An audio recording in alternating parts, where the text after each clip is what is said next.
And if you are a black woman married to a white man, most of the time, some of his relatives would think that you are married to him because of one, money, you are a gold digger, and two, either for documents. I remember some of his friends in the beginning, they were like, I hope you didn't get married to our friend because of documents. First of all, I didn't need no documents. I didn't need Italy. If I was not in love, I could have stayed in Kenya. Or some of his relatives, when I got children, one of them, by the way, a distant cousin, she was like, and you've given birth like this, because I gave birth super fast, yes, 2010 and 2012, and she was like, hey, you are lucky, eh? You know, your children will get all the inheritance, because let me just say my ex-husband family, they are well up. They will get all the inheritance. I was like, why are you mad?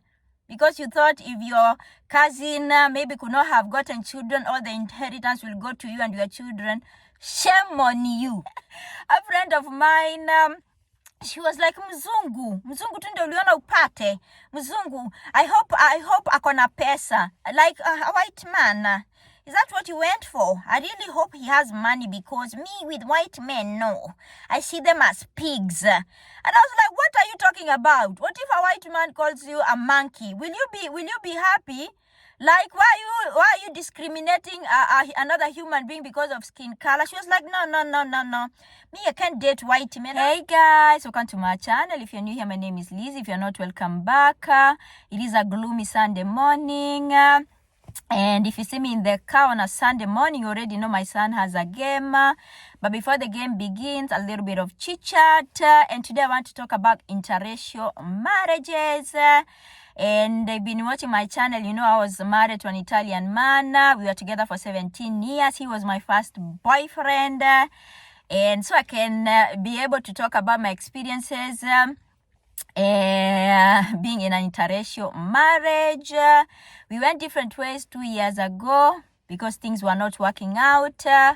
We are co-parenting really well, so I can't complain. But there were challenges. And the challenges that I want to talk about today is not being accepted by the family of your either white husband or black husband. Yes, let's start with the black side. There are some black people who will not accept your white husband. In fact, they'll be like, you walked all over Africa and the only thing the only man you could find is a white man. Why not a black man? I remember a friend of mine, she was like, mzungu tu ndio uliona upate. Mzungu, I hope akona pesa. Like a white man. Is that what you went for? I really hope he has money, because me with white men, no. I see them as pigs. And I was like, what are you talking about? What if a white man calls you a monkey? Will you be happy? Like, why are you discriminating another human being because of skin color? She was like, no.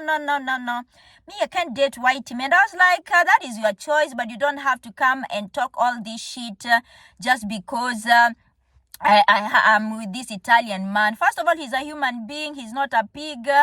And you should be ashamed of yourself. Yes, because and my family, when the relationship was official, I introduced him to my family, and they loved him, they respected him, and that has something even to do with me. I told them this is the one that I have chosen. So if you have your own, I don't like white people, that is your problem. But let me now talk about my experience with his relatives. Some of his relatives of my ex-husband, they loved me, they adored me. They made me feel at home. But there's another chunk of that side of the family that never accepted me. All those 17 years that we were together, they never accepted me. Some you would see inside, they don't like me, they don't want me in that family, but they will smile. And those are the worst, by the way. For me, I would respect, I respected more those ones who are like, this one, no. And if you are a black woman married to a white man, most of the time, some of his relatives would think that you are married to him because of one, money, you are a gold digger, and two, either for documents. I remember some of his friends, in the beginning, they were like, I hope you didn't get married to our friend because of documents. First of all, I didn't need no documents. I didn't need Italy. If I was not in love, I could have stayed in Kenya. I was not rich nor poor in Kenya. I was happy. I was okay. I had my job. Or some of his relatives, when I got children, one of them, by the way, a distant cousin, she was like, and you've given birth like this, because I gave birth super fast, yes, 2010 and 2012, and she was like, hey, you are lucky, eh? You know, your children will get all the inheritance, because let me just say my ex-husband family, they are well up. They will get all the inheritance. I was like, why are you mad? Because you thought if your cousin maybe could not have gotten children, all the inheritance will go to you and your children. Shame on you. And she was like, no, not that. I was just saying that your children are lucky. They will get all the inheritance. So like, get the hell out of my face. First of all, guys, I've not shied away from defending myself. Against them relatives who they will look down on me. I remember even one of the relatives when I came here. We were just there chit-chatting and sitting outside in summer. She came out with a very huge sack, and she threw all shoes in front of me, and she was like, "For you." I didn't know that Italian that time. She was like, "For you." I said, "For me what?" Shoes, scarpe for you. I said, who asked you that I need shoes? And let me tell you, the shoes were ugly. The shoes were old. And I talked to my ex-husband in Italian and I said, tell her that I don't need shoes. And he was like, no, she doesn't need. So she just looked at me. She saw that I needed help. The shoes that were supposed to throw in some dustbin, she decided to bring to this black woman, poor woman, you know. I told her, no. And she's lucky that time I didn't know the language. It is today, 15 years later, that I know the language. I know how to speak fluently. I could have cast her out. I could have said, take these shoes and shove it up where the sun does not shine. Who told you that I need shoes? She did not even ask me. She just came with a big sack and threw all these dirty, old, ragged shoes in front of me. Because she was like, oh, this black woman, even in Kenya, I had a lot of shoes, nice shoes. Those people who know me, when I was in Kenya, when I was working in Nairobi, my style was impeccable. I had nice shoes. Not like today, maybe that time I didn't have that much money, but I had shoes. I didn't have to come to Italy to be given old shoes. Anyway, another thing that some of his relatives would say is like, do you really love him? Do you really love him? And I was like, first of all, I don't have to explain myself to you. Why do you ask if I really love him? What is your point and what is your problem? They're like, no. I said, if I was a white woman, you could have asked me the same question if I love him. What is wrong with you? What is wrong with you? And I was talking to a Kenyan friend of mine, and she was telling me that her Italian husband does not defend her against the mother-in-law, against the sister-in-law.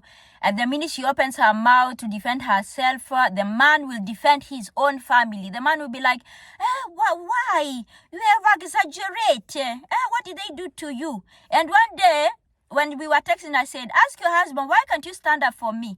And she tried that, and the husband was like, what? They are my family. Sono la mia familia. They are my family. What can I tell my mother? She's my mother, she's my sister. What kind of fucking excuse is that? If your partner cannot stand up for you, if your partner cannot put his foot down, whether you are in an interracial or in non-interracial marriage, if your partner cannot put their feet down and say, I have chosen this woman, I have chosen this man, and you will respect her or him, you will have a long day. You will have a hard time in that marriage. And especially if you don't know how to defend yourself, me, thank God, I have a mouth on me. Like, I will never sit there and be disrespected. Or sometimes they would ask you, the white in-laws and relatives ask you, so have you ever gone to school? Do you know how to write? Do you know how to read? And sometimes I'll be so sarcastic and I'll be like, no, I've never set foot in any school. Do you have any evening classes, gumbaro that I can attend? Because I would really love to know how to read and write. And some of them, by the way, they would believe, you never went to school. You never went to school. And I've gone up to college. You never went to school. And sometimes I would just almost laugh in their face or just turn around and I'll be like, I'm not hearing you. I'm not listening to you no more. The prejudice, the stereotypes that black people, they don't go to school. Black people are ignorant. They don't know how to read. They don't know how to write. Those are the things that you will encounter sometime in an interracial marriage. They will look down on you. Sometimes if you are talking and you say something intelligent, they're like, oh, a black person has said something so intelligent. Is she this intelligent? Like, some of them will not accept that you are a black person and you are intelligent. And it is up to your partner to defend you. And if your partner does not defend you, please defend yourself. Please defend yourself. And if your partner, when you defend yourself, your partner is like, oh, what did you do? Tolerate. Here in Italy, they will tell you, support. Support is tolerate. Perché I should tolerate? Perché devo sopportare? Why should I tolerate your people when they are disrespecting me and you're not standing up for me? Like, partnership is when you feel your partner's pain, you defend her, you take care of her well-being mentally, physically, and everything. But you, white woman, white man, black woman, sitting there and letting your relative disrespect your husband or your spouse, that is fucked up. Really fucked up.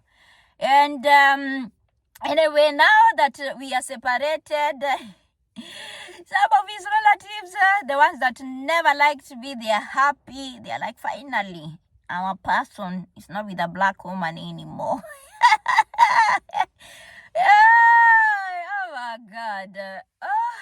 But I don't care. And you need to grow a tough skin.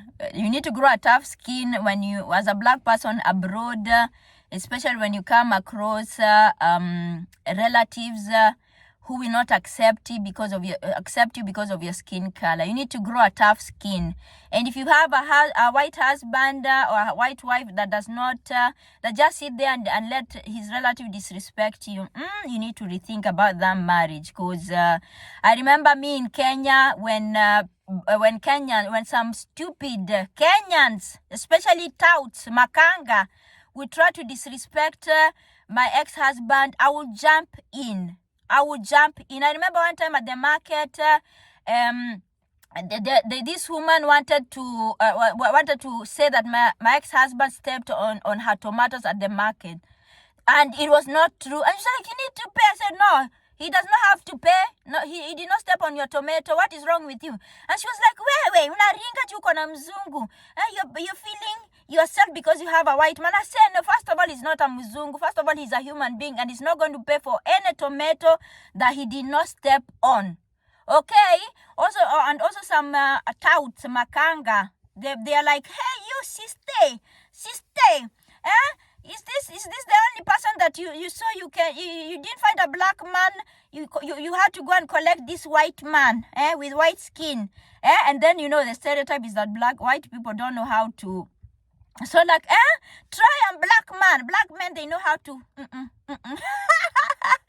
Oh dear God! And I remember I would get so mad. And I would go toe to toe in Nakuru town, in Nairobi town, and I'd be like, shame on you. This is a human being, first of all, before he's white. He's a human being. How would you feel if you go to his country and they call you a monkey? How do you feel if you go to his country and they discriminate you? No? But anyway, I cannot say that someone defended me that much here, but I have a mouth on me. I know how to defend myself, so I was okay.